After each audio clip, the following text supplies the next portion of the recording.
नमस्कार मित्रांनो, Hindu undivided family आणि हिंदू अनडिवायडेड फॅमिलीची अविभक्त असणारी शेतजमीन, अशा शेतजमिनीवरती शून्य किंवा शून्यकर्णीय विवाह संबंधातून जन्माला आलेल्या मुलांचा काय हक्क असतो, अशी मूल्ये इथे को पार्शनरी म्हणून या HOF प्रॉपर्टीवरती, अविभक्त HOF प्रॉपर्टीवरती क्लेम करू शकतात का?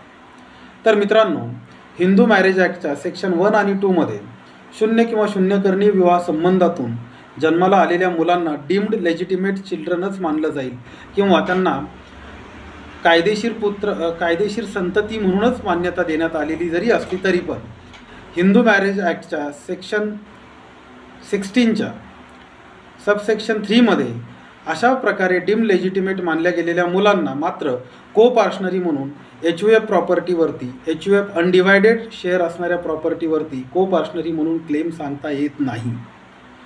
तर मग आता उदाहरणार्थ जर आपल्याला पाहायचं असेल की एखाद्या व्यक्तीला दुसऱ्या स्त्रीपासून जर संतती प्राप्ती झालेली असेल आणि त्या व्यक्तीचा पहिल्या स्त्रीशी असणारा घटस्फोट कायदेशीररित्या झालेला नसेल, तर दुसऱ्या स्त्रीपासून त्यांना प्राप्त झालेल्या संततीला किंवा अशा संततीला जर त्यांच्या वडिलांच्या मृत्यूनंतर त्यांच्या वडिलांनी कोणतंही मृत्यूपत्र केलेलं नसेल, तर अशा केसमध्ये अनडिवायडेड हिंदू फॅमिलीच्या प्रॉपर्टीवरती जर पार्टिशन झालेलं नसेल तर को पार्शनरी म्हणून हक्क सांगता येत नाही.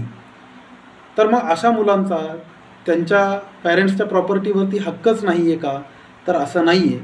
अशा मुलांचा त्यांच्या पॅरेंट्सच्या प्रॉपर्टीवरती हक्क आहे, परंतु त्यांच्या पालकांची अशी प्रॉपर्टी जी आहे किंवा त्यांच्या पालकांचा किंवा त्यांच्या वडिलांचा जो शेअर आहे तो शेअर विभक्त होऊन किंवा ॲसर्टंड होऊन निर्माण झालेला असणं गरजेचं आहे.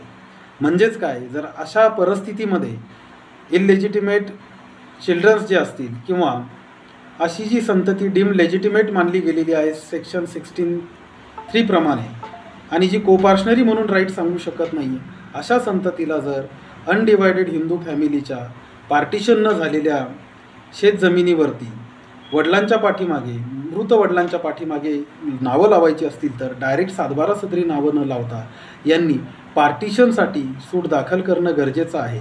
आणि पार्टिशनसाठी सूट दाखल करून त्यांच्या वडिलांचा जो शेअर आहे तो शेअर ॲसर्टन करून घेणं गरजेचं आहे.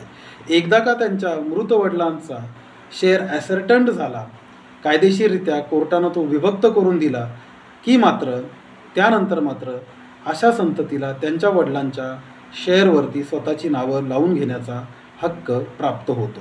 म्हणजेच काय, इललेजिटिमेट सन्स जे शून्य किंवा शून्यकर्णीय विवाह संबंधातून जन्माला आलेले आहेत किंवा इललेजिटिमेट डॉटर्स ज्या शून्य किंवा शून्यकर्णीय विवाह संबंधातून जन्माला आलेल्या आहेत, अशा संततीला त्यांच्या डिसीज्ड फादर म्हणजे मृत वडिलांनी जर कोणतंही मृत्यूपत्र केलेलं नसेल, तर अशा वडिलांच्या अनडिवायडेड शेअरवरती डायरेक्टली सातबारा सदरी नावं लावली जरी असतील त्यांनी, तरी ती कायदेशीररित्या पुढे चॅलेंज केली जाऊ शकतात किंवा अशी डायरेक्टली नावं लावणं हे बेकायदेशीर आहे. त्यासाठी त्यांनी पार्टिशन सूट आधी दाखल करणं गरजेचं आहे. पार्टिशन सूटमध्ये त्यांच्या डिसीज्ड फादरचा शेअर ॲसर्टंड करून घेणं गरजेचं आहे आणि त्यानंतरच त्या शेअरवरती स्वतःचा क्लेम दाखल करणं गरजेचं आहे. स्वतःची नावं सातबारा सदरी म्युटेशनमधून किंवा फेरफारमधून लावून घेणं गरजेचं आहे. अतिशय हा किचकट आणि अतिशय महत्त्वाचा विषय आहे. या संबंधीची क्लॅरिटी आपल्याला नसते. बऱ्याच वेळा इललेजिटिमेट किंवा लेजिटिमेट यातला जो डिफरन्स आहे हा आपण लक्षात घेत नाही. महसुली अधिकाऱ्यांकडून देखील अशा प्रकारच्या चुका होतात. तलाठी देखील अविभक्त हिंदू कुटुंबाच्या पार्टिशन न झालेल्या शेतजमिनींवरती नावं लावत असताना या बाबीचा विचार करत नाही आणि त्यातून अनेक प्रकारची लिटिगेशन्स पुढे रेव्हेन्यू कॉसी कोर्टमध्ये असतील किंवा सिव्हिल कोर्टमध्ये असतील तयार झालेली आपल्याला पाहायला मिळतात. त्यामुळे हा जो विषय आहे हा थोडासा महत्त्वाचा, क्रिटिकल आणि सर्वांच्याच जवळचा विषय आहे. दोघांच्याही फायद्याचा हा विषय आहे. त्यामुळे हा व्हिडिओ आज बनवण्याचा विचार केला. हा विषय थोडासा एका माझ्या कामाच्या निमित्तानेच माझ्या समोर आला, त्यामुळे यावरती एक व्हिडिओ बनवून आपल्यापर्यंत ही माहिती पोहोचवावी वाटली, म्हणून हा व्हिडिओ बनवला. धन्यवाद मित्रांनो.